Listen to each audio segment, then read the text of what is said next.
global economy.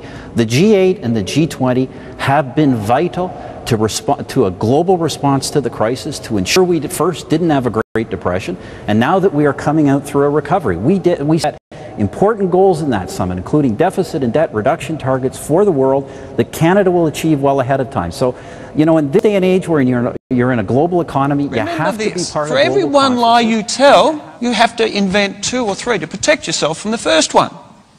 Secondly, you've got to have a great memory, because you've got to remember, what have I said previously that could contradict me now? Neurologically, truthful people don't go through that rationalisation process. If I ask people in this audience what you did this morning, you would be relying on memory for recall.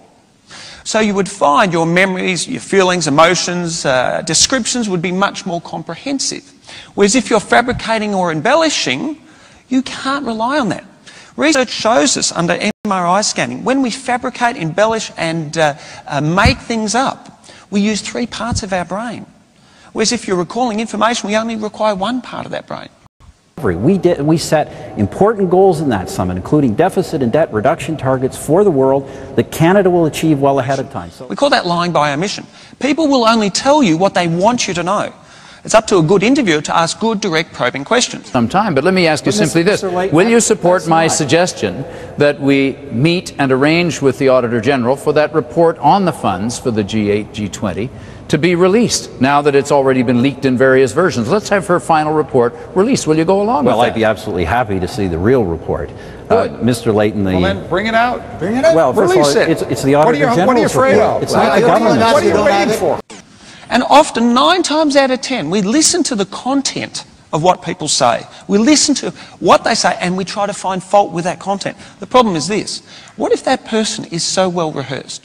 What if that person is so well practiced at delivering that deception, and we put all our eggs in the one basket? We don't look for paralinguistic styles, micro-expressions, distress signals, hand-to-face, contrary body language behaviours. Then we're going to miss valuable data and information. This is the Auditor General's report. We encourage the Auditor General to release that report. We obviously don't like to see documents floating around. The Auditor General herself says cannot be relied on. Absolutely happy to see the real report. Mr. Layton, well, then bring it out. Bring it out. Well, first Release of all, it. it's the Auditor General's report. What are you afraid of? It's not the government. What are you waiting for? This is the Auditor General's report. We encourage the Auditor General to release that report. We obviously don't like to see documents floating around. The Auditor General herself says cannot be relied on. People very rarely feel the need to qualify a statement before they in fact say it.